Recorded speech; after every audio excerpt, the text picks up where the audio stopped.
Hello, I'm Carol Salva, and I want to say congratulations if you are one of the newcomer teachers this year. If your job will be welcoming students who are new to the country, new to the language, you have the best job in the building, in my opinion. It is beautiful work, and many ESL teachers or EAL teachers, English is an additional language, many teachers that teach newcomers or recent immigrants will tell you that they're very sweet. I had a class that wasn't so sweet one time, but that was all about the fact that we were not sure how to serve them, and the students were getting frustrated, all in a big group. And so if you're interested in how we overcame that, you can check out my blog, because we turned things around, and again, even those kids were the sweetest kids in the building. And so, you know, I know I'm recording this piece on top of a video that I've already done that's going to give you some very practical things to do the first day of school. I swear by them. I do them every year, and I have fantastic success with students who are new in middle school and high school. But I'm recording this extra piece this year. We're in the summer of 2019, and I'm recording this extra piece because we have to do it with a twist this year. This year, I always do this, back to school type of tips, but this year we need to be extra welcoming. I know my colleagues and I do what we can to be as welcoming as possible. I would remind you that a smile is a smile in any language. Come in. I'm so happy you're here. Sit down anywhere. That smile, that welcoming, come in, shake their hand. Tell them anywhere you want to sit, show them your name. All of that is in the video, but I know a lot of people right now are rightly, understandably concerned about our students coming this semester and what that must feel like in the climate that they're coming into. We are going through a lot of things right now that give our students negative messages. And so we just need to give many messages that are an opposing view to that. There are plenty of messages out there that your students can hear that tell them how welcome they are. I'm going to give you a concrete one to read to your class, please, on the first day of school or at some point, because they need to hear this voice. It's very short, it's a couple of sentences. But what I'm talking about is we are in the summer of 2019, and our president, unfortunately, has said some things that make it uncomfortable for recent arrivals to relax. And in our classrooms, we know that we need a positive state of mind, students feeling confident. So I'm going to do what I can for you. With the rest of this video, you're going to see very concrete things. I released this video last year, and many teachers told me, like for me, these five tips, 5 things I do on the first day of school that set you up really well for the rest of the year. But for them, that's what you need to do for them, is lower their stress. And we can do it. We can totally do it. So I would tell you that. I would tell you, even with what's going on right now, it is not anywhere near hopeless. People are saying, what are we going to do? What's the hope for these students to feel comfortable? You're the hope. You're the hope. And every child, no matter what they're going through, these are not the only students in our buildings going through hard things. As teachers, we need to create an environment where students feel safe the moment they walk in, even from each other. We can do that. You've seen it in many schools, in many classrooms, in many schools, in every demographic, in every situation. You can create an environment where kids trust you, and they trust each other, and they take risks, And no matter what's going on, education is the answer. Education is the answer. So make sure that they know that. I don't care if that kid is 19, 20 years old and it doesn't seem like there's any hope. There's tons of hope. That student can be whatever he wants to be. If he has 6 months with you, if he has a year in public education, set him on the right path. Show him how many things with technology you can learn for free on your own. You can get literate, you can learn English. We have community partners that can help educate your brothers and sisters that might be too old to go to school. You can do as much as you can here. You can go over there. I'm getting on a soapbox now because I've seen too many success stories of students where we might have felt like, well, what's the hope? There's always hope. They just need to get their head in the right mindset that you can get better at anything you continue to work at. And we're looking at the long game, looking at what do you want to do with your life. And I can show you the steps to get there. They deserve that. So reach out to me if I can help you in any way, but this is what I want to share with you. This is something that was posted on my, I don't have it in front of me. I'm going to grab it. It was posted on my Facebook page. It was posted on my, sorry. It was posted on my Facebook page by a retired soldier. And this is a guy that back in the day when I was pretty tough, I used to do military obstacle runs. And so I met this ex-military gentleman. His name's John Ellis. But John Ellis Sr. prefers to go by Hammer Jammer. And he's just a wonderful person. But you cannot find a more patriotic person. All he talks about for all the years I've ever known him is our country and how much he loves our country and how he risked his life for everything that we're enjoying right now and how proud he was to do that. So I posted something that I'm going to share with you in today's show notes, so you can just look at the description here and you'll get links to all of today's show notes. They're always at the short link bit.ly/BA podcast, all in capital letters. And you're looking for episode 57.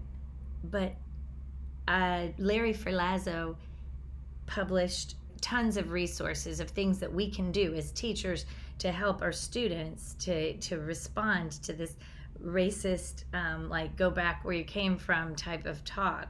And so there's a lot of, one very practical thing that Larry suggests is have your students present to the faculty.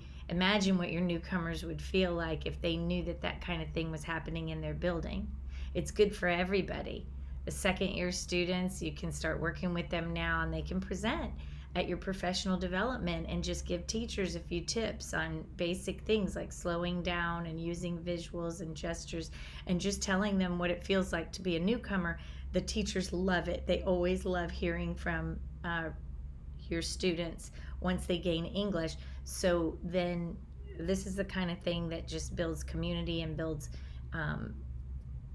it gives teachers and other students empathy, but your students are going to walk into an environment where they see that multiple perspectives and different voices, they're all honored, and that international students are honored, and that's what our ESL students are. They are international students. So I posted this to my Facebook page, and John Ellis Sr., and I'll put this in the show notes so you can read it to your class. He says, Carol Sierra Salva, let your students know that an old retired soldier wants them to know, I'm glad you made it here, and I look forward to many great things they'll accomplish in their lives. By defending the Constitution, I defended them even before they were born. And you tell them that I said, and use my name, you were worth it. You were worth it.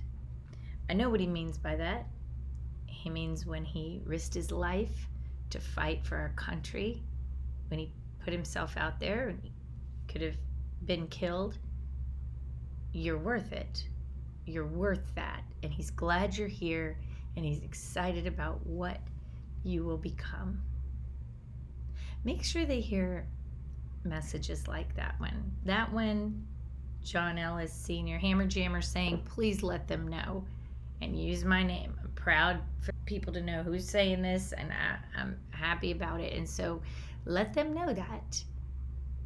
And I have a lot of other messages. I have a whole Padlet full of narratives of students and people who have overcome challenges similar to the ones that your students have gone through. And they've gone on to great things. So let's make sure to give views that support students. Colorín Colorado just posted ways to welcome newcomers, and they stress in that article, I'll link to that as well, that we need to put welcome signs all over in as many languages as we can and continue to tell our parents that they're welcome in our buildings. So go overboard with your students this year. Make sure that you know, I would always talk to parents like this. I would say, hi, I am so happy. I just love your children. Who doesn't understand that? Everybody. Okay, so, I mean, just gestures and visuals and smiles and, eye contact, lean in, really listen. Every single day that child knows more English. The way that it is on the first day is not how it's going to be later in the school year. They learn more every day. They understand more every day. So keep the bar high. All these kids, even if they lack education, even if they lack literacy in their native language, we've seen how we can teach them at grade level so that those gaps close faster. And we need to help them learn to decode text at the same time. So I have a lot of other videos, a lot of other content on that. But let's keep an eye on welcoming and being over the top welcoming, and the fact that your kids learn very quickly. There's nothing wrong with someone who doesn't speak our language. That's not a disability. So that student needs to realize they're going to learn very quickly. And so you're a very lucky teacher that you're going to see the fruits of all of this within the same school year. So much growth if you and the kids partner together. And again, they're very grateful. And I'm very grateful to you. So let's go see that other video. If you've already seen it, you can just turn this one off now. You can look in the show notes if you don't want to watch a video, and you can just see some things bulleted out, the 5 things that I do on the first day of school. Thanks. Thanks for everything you're doing.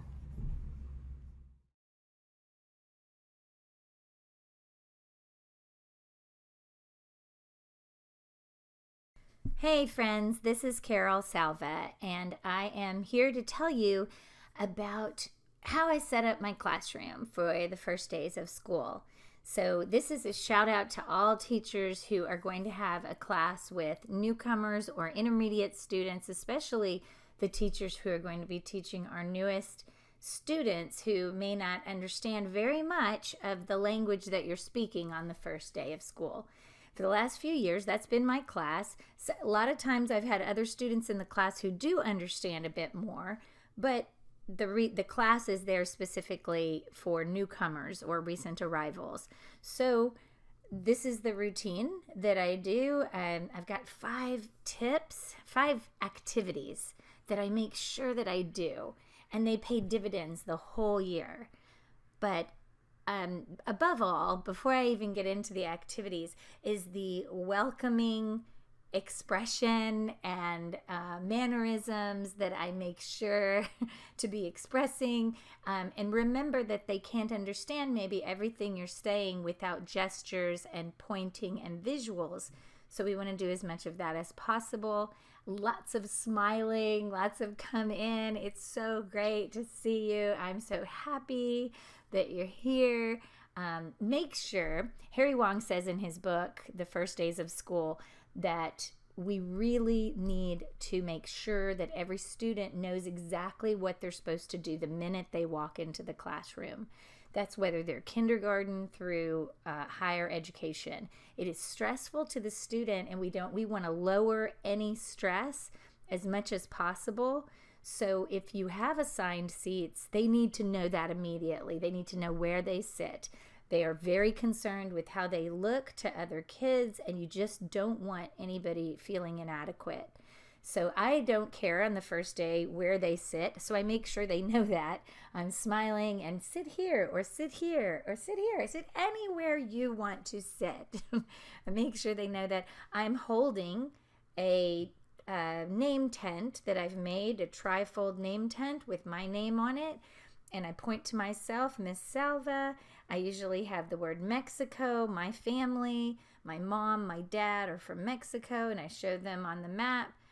And I have English and Spanish. I speak English and Spanish. You'd be amazed when you show them this and point to the map and point to yourself and point to your name. They get it. They do get it. So I hand everybody a piece of paper as they come in so they have something to do. So we do want to fill all the time with activities. No downtime, please.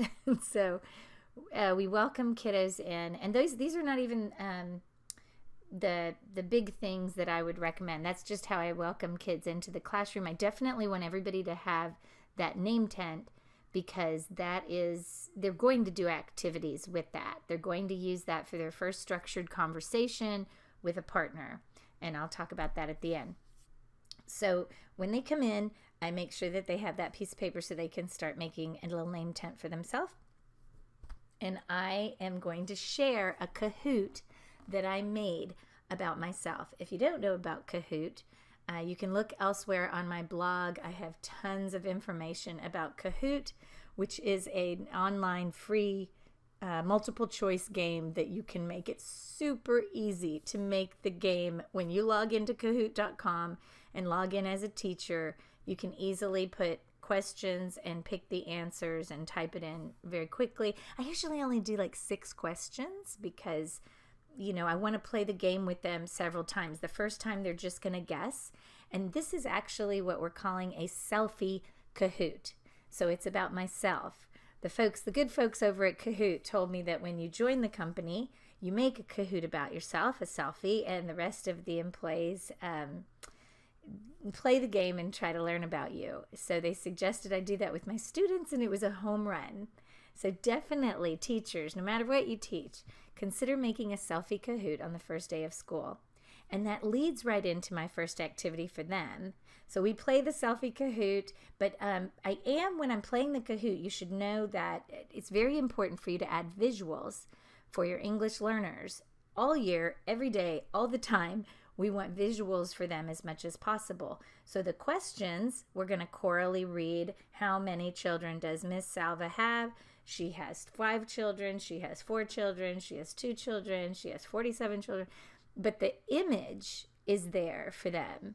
And they're going to guess, and then I'm going to hit where it says show media. A lot of people don't realize that after the students take a guess and answer a question, you can pull that image back up. So you pull the image up and you can show my 3 children. See, I have 3 children. Miss Salva has 3 children. I ask everybody to repeat that with me, and we chorally read it, and I track the print. So this is their first opportunity as a class to produce language. It is just repeating, but it's a choral reading. I read first and I say, listen, this is how it sounds. Miss Salva has, or how many children does Miss Salva have? And I point to those words. They're building sight words right away. They're getting phonemic awareness right away. And this is their first opportunity to chorally read. And so it's a low stress opportunity to practice pronouncing English words. It's not authentic conversations, but we want to start authentic conversations as soon as possible. And the children will tell you that they are more comfortable having authentic conversations when they've practiced the language. So one of the reasons that I really love doing the selfie Kahoot and having the kids track the print and chorally read is it's going to give me an opportunity to stop and explain to them about choral reading and tracking print. And that the more you read, the more you can read. So read with me right now. We'll have a lot of opportunities all year to have exposure to print that you understand. And if you read it with me, It'll be multiple exposures. You'll get a lot of sight words, and you really will start getting phonemic awareness. And I explain this to the students from day one. A lot of people ask how they don't understand you. We do a lot of stop and turn and talk and whatever language, and a lot of visuals and a lot of gestures, and I slow my rate of speech, and I point to myself. Like when I say think, I touch my head, and when I say listen, I touch my ear. To me, every day they understand more English, and every day you can help them understand more English. So we just have to start from day one explaining to students why we're doing what we're doing.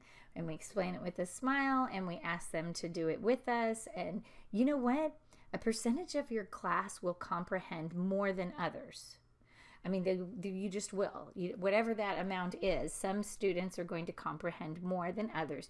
You're teaching to those students who comprehend more, because you're going to have some activities that are guided where groups can work together to carry out a task, so you don't have to explain everything to make sure everyone understands it 100% in the mini lesson. They will understand when they're working cooperatively together. So just keep moving forward. I promise if you slow down and slow your rate of speech and point and use visuals and gestures, you'll be surprised how much, if nothing else, they're following you and doing what you're asking them to do. So those are my walk in the door kind of things. We're all going to make a name tent. We are all going to play a Kahoot about Miss Salva. And then I am going to, in that Kahoot, we're going to have some opportunities to chorally read and track print, and I'm going to give them this planning page. This is a planning page that Kahoot offers to teachers so that you can plan your quizzes that you're making. I love this for the students because the students can use it to create one question about them. They just played one about me, with lots of facts about me. So it's not that much of a stretch to ask them to come up with one fact about themselves. And I'm going to use those papers to create a class selfie Kahoot. If it's a big class like I had this year, I might make two because it's just a lot of questions. But each student gives me, even if it's just an illustration, I've had a lot of students draw things but they didn't have the language to write it. Some of them didn't even have the native language literacy, but they could draw. So, it's a birthday cake with a certain number of candles, and I can understand, oh, you're 16, so how would we say that? And again, with a friend, they can do that. They can totally do that. And so that might even be for homework, depending how much time you have on day one. But I want to get those sheets back. I want to collect those sheets. I want to find some visuals that I have. Definitely visuals. Try it with every Kahoot that you play, every online quiz you play. Visuals are very important so that you can pull the image back up once they guess and then talk about the image. If I can't find a visual, I can take a picture of what they drew and use that. And so all of this is going to honor the students in a big way. Okay, so day one, we're making name tents. And the name tents are going to go with a structured conversation that they're going to have. But first, we're getting kids comfortable, and they're playing a Kahoot about me. They're starting a Kahoot about themselves or a question. They're starting to illustrate and come up with a question. I've had plenty of kids turn that in Spanish or turn that in Arabic. I have no problem with that because we have a language objective. And my language objective on day one is that we will speak using newly acquired vocabulary. And that's part of that Kahoot. That's part of Hello, My Name Is. There's lots of opportunities to be speaking English on day one. So Kahoot about me, start a Kahoot about themselves, and then I would definitely make a what to say instead of I don't know poster. This is a sheltered instruction strategy that's very important for all classrooms, really. It works really well, K through higher ed. Teach kids what to say instead of I don't know, And then when you're calling on students, everyone can participate and everyone can feel successful. So we make this poster together. I usually stick to 3. Because I'm working with newcomers and I don't want to overwhelm anyone. So we start with, may I ask a friend for help? Draw 2 little happy faces, friend.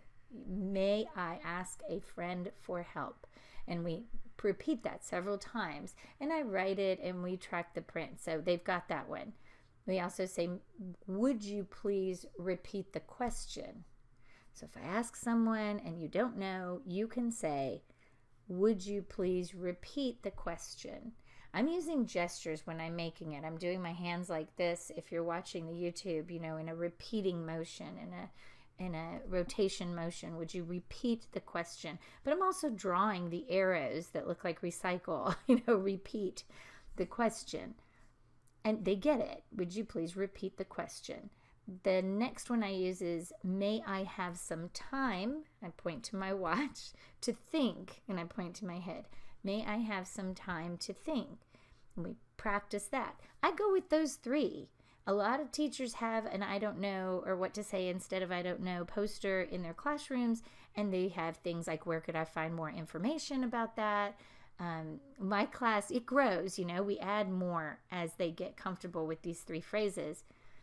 And they added some. Here's a picture of one of my students because they voted to, may I use the internet to find the answer? And sometimes they may. So we went ahead and put that up there. So my company that I work for, Sidelitz Education, sells these posters because it's actually step 1 in our 7 steps to a language-rich interactive classroom is banish I don't know. Teach children what to say instead of I don't know. So we spend some time making sure they know that it is totally okay and totally all right not to know. But we don't say I don't know anymore. We say things that get us more information and help us be successful and help our friends. So now we've gone over a couple of things. The selfie Kahoot and the creating, they're on their way to creating a selfie Kahoot as a class. And we are also creating an I don't know poster. The next thing that I definitely do is create a social contract. Today, day 1 or day 2, the kids are still pretty well behaved if you're lucky on their own. But we need to put some norms in place. And notice that I said norms. I didn't say rules for my classroom and how you will behave, because I don't care if they're 5 years old or 25 years old. Students should be treated with dignity and respect, and they should be treated the way you want to be treated. So I don't need to be your best friend and let you get away with everything, and I also don't need to be one of those teachers that don't smile before Thanksgiving. That's ridiculous too. We just need to have some norms and some ways that we know we're supposed to behave in here so that learning can take place quickly. We don't want to stop down learning for any reason. You got to grab them there in the first few days of school when everyone is still super hopeful that this could be the year that anything is possible. We haven't started feeling unsuccessful in any classes yet, but this is an opportunity to talk to kids about what are things in your other classes. Why would you not take a risk? Why would you not try? What stops the class from everybody learning? What are things that you don't like? And so we use these 4 questions, and this is from Capturing Kids' Hearts. So the Flippin' group do a great training called Capturing Kids' Hearts, and this is part of what they would train you on if you did that training with them, is how to create a social contract. So I've adapted their questions down for language learners, and we actually, a guy named Joseph Maurer is a master teacher, and he helped me learn how to do this. He teaches algebra, he teaches math, and this is foundational to his class. He said a social contract so that the students are the ones making the norms for the classroom, not the teachers, not me, not the teacher, the students themselves. But there's a process for us to make sure that the social contract is a rich document that honors everyone and takes care of a lot of issues that we might have in class. And the brilliance of it, I think, is that it starts with the question, how do you want to be treated? So you're asking the kids to be, self-centered for a minute and think about themselves initially. How do you want to be treated? How do you want to be treated by your peers? And you might not get a lot of responses, so you can kind of lead in examples. You can toss a book at somebody in a kind of a rude way. You can do things, you can laugh. If I try to speak some Arabic, would you laugh at me? Is that okay? If you try to speak, if people in here, if we are going to use English a lot, sometimes you're going to use English in front of each other, and you have to get to a place where you feel that it's safe to speak a lot of English, whether it's right, perfect, or not. Is it okay to laugh at each other then? I usually don't bring that up. I try to wait until one of the students brings it up, because if you ask them enough, what do you not like? What do you like in other classes? And what's your pet peeves and things like that? It usually comes up. But if it doesn't, I definitely ask that question so that they can start dialoguing about whether that's okay or not. So, do you want to be laughed at? Do you want someone to throw materials at you? A lot of things come up in here. I don't want to be hit on the back of the head because people think it's funny. I don't want to hear profanity. Was a big one this year from some of our Syrian girls that were it was just not cool with them. And so, we added the things that the entire class can agree on. I do it on the whiteboard first, and it isn't until everybody agrees that that's going to go on a social contract, because that's just one question. How do you want to be treated? Then we have to go to, how do you think your neighbor wants to be treated? How do you think your peers want to be treated? Because some of you are going to learn English faster than others, or math, or whatever you're teaching. And if another student is taking a risk, and how do you think he wants to be treated by you? So it is the other question, but but they're having to look at it now as how they're acting, not how the other students are acting toward them. And so the way we set up the first one, it's a little easy to do the second one. What is okay and what is not okay? And so we may add some things, but we're adding to the list of how we treat each other. And then it becomes about the teacher. But again, it goes back to the student. How do you want to be treated by your teacher? We talk about that for a while. And we ask them, what are things that have happened over the years that were not okay with you? And a lot of times the kids say, we don't want to be yelled at, we don't want to be ignored, we don't want to be talked down to, we don't want, I had to sign one this year that says, Ms. Salva speaks to us in a pleasant tone. So, these things are important to them. And so then that final question, how do you think your teacher wants to be treated by you? At this point, we've already gone through a significant amount of time. This is not a short, quick activity. We've gone through a significant amount of time talking about them. How do they want to be treated? How do they think their neighbor wants to be treated? How do they want to be treated by me? So by the time it gets to how do you think I want to be treated, you got to give them credit. They come up with some good things. Most kids, I've even taught a whole group of kids who'd never had formal education, and they were in middle school. Even they knew what a classroom looked like and how you should treat the teacher. So they did, they said things like that. We listen to Miss Salva when she is speaking. We pay attention. We track the speaker, things like that. We look at the person talking. Lots of great things. And that's a living document. That thing can change. Because once we are all in agreement on what they think the class should be like, then we put it on chart paper. Then it gets signatures from everyone. And I sign it too. And whenever a new kiddo comes in, somebody needs to explain the social contract, and we got to see if that kid is okay with it or if he needs to change something about it. Any child can change parts of it at any time, but the entire class has to agree to have it changed. This is how peer pressure starts to work in your favor. So highly, highly recommend the social contract. Another thing that I do that is great for the first day is we have that structured conversation, right? We make sure that the students have an opportunity to start talking with their peers. Not that they all want to, and in fact, they're pretty awkward about it on the first day. I'm going to include a video so that you can see that it's not super smooth. Yeah, so you'll see in this video that on day one, I use music. I use an activity called middle school dance where they're holding that name tent, and I have already showed them, my name is blank, I'm from blank, and I speak blank. And then they can fill that in because they made their name tent with that information. So we practiced that several times as a whole class, using mine, using kiddos that I call on. But we all say it together. I don't want anybody having to speak in front of the class before they're comfortable. So we all say things together. We chorally read things together. But now it's going to be, and the idea is they need to have that structured conversation with somebody they don't know. And we mix them up all year long in every class multiple times. So I explain to them, you can see how awkward it is if you watch this video, but it gets better and better.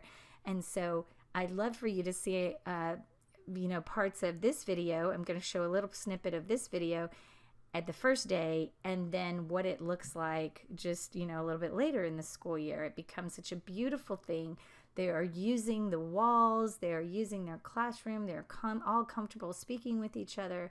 And as long as you've set up structured conversations with sentence frames or even paragraph frames to get their ideas, but your English, they will have those conversations. And there may be something called translanguaging going on, where they're using their entire repertoire of language when they communicate with each other. It might go in and out of their native language.